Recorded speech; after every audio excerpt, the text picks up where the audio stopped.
Boy, do I have something cool to show you guys, but before I do, let me ask you this simple question. Have you ever pirated content?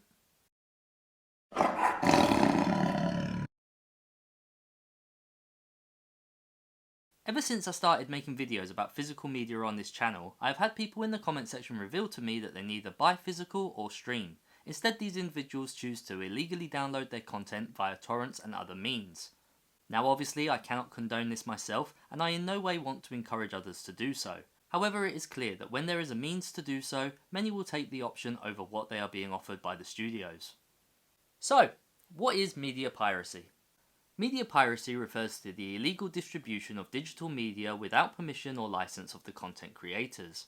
Online piracy is one of the most challenging issues facing the creative industries today, and if it continues at the current rate, the creative business will simply become unsustainable. Media piracy includes many formats, including but not limited to movies, music, books, video games, and of course software.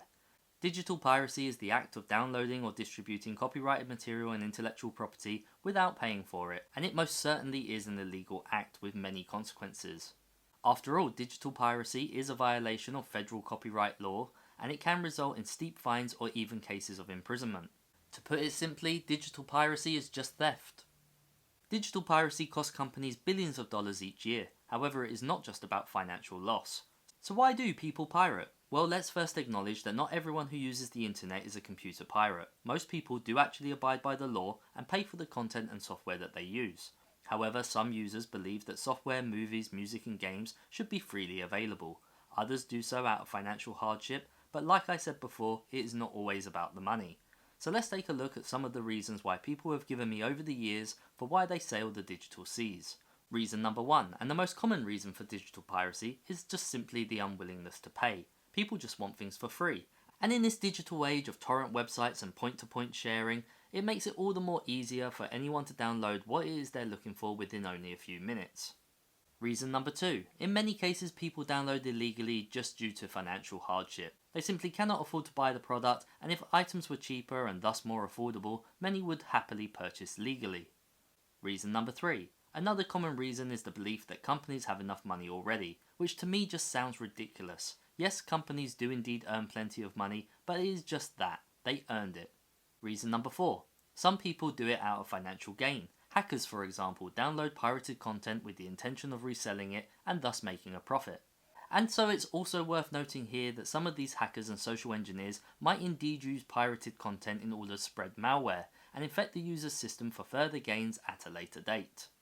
Reason number five, one-time use is another excuse for pirated copyright content.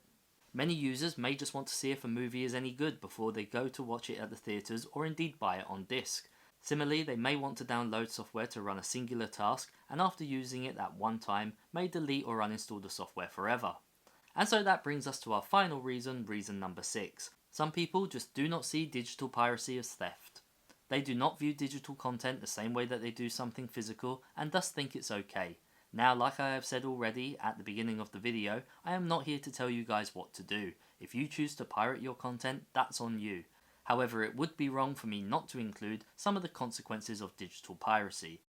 After all, these consequences can indeed be high. Imagine for a moment that you are an aspiring songwriter or a musician, you invest your entire year writing your first album, and it is finally produced and ready to hit the market. You begin making a modest amount of money, however you soon discover that your album has been copied and distributed for free over the internet. Now you begin to lose money, and you cannot afford to write your second album due to the financial loss of the first. Additionally, you soon discover that someone else is selling your album at a reduced price, and as a result you are now not only losing money, but someone else is profiting from all your hard work, and without these copyright laws you would have no legal recourse.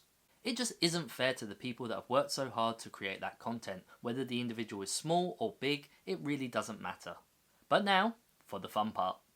When it comes to illegal content, piracy has been around for a long time, and no method is more pirate-like than that of bone music. But what is bone music, I hear you ask? Well, ribs, also known as music on ribs, jazz on bones, or bone music, was improvised gramophone recordings made using X-ray film. Mostly made through the 1950s and 60s, ribs were a black market method of smuggling in and distributing music that was banned from broadcast within the Soviet Union. Such banned artists included, but were not limited to, Elvis, the Beatles, the Rolling Stones. Honestly, the list just goes on and on. There was so much that wasn't available in the Soviet Union at that time. Okay, but X-rays you say? How were these things actually created? Well, these illegal recordings were made using medical X-rays that were either purchased or picked out of the trash from local hospitals and clinics. The X-rays were then cut into a 7-inch disc, and a center hole was burned into the disc using a cigarette. The grooves were then cut at 78 RPM with the help of a special machine made from an old phonograph. The quality of these products was said to be awful, however the price point was very, very low, and I happen to have one of these such records right here to show you guys today. So I had found this particular piece in amongst a collection I purchased many moons ago, and like many others, this was something I had never seen before. I'd done some research which in turn led to the making of this video, and I decided to give it a listen. In fact, this bone record is my sole reason for owning a record player, and my wanting to continue buying vinyl moving forward. Honestly guys, I searched everywhere for a record player, asking everyone I knew if they had one that I could use to make this video. After all, I figured I only needed to use it once in order to get the footage that I needed. And that's when I found this in my local charity shop, a small modern all-in-one record player. Now obviously this is just a cheap device, and in future I will certainly be looking to upgrade to something a lot better, but it's perfect for now and for the sake of this video. So with that, let's give this bone music a listen to and hope that I don't get done by a copyright claim. After all, this is for educational purposes, simply to show you what was made and available at the time.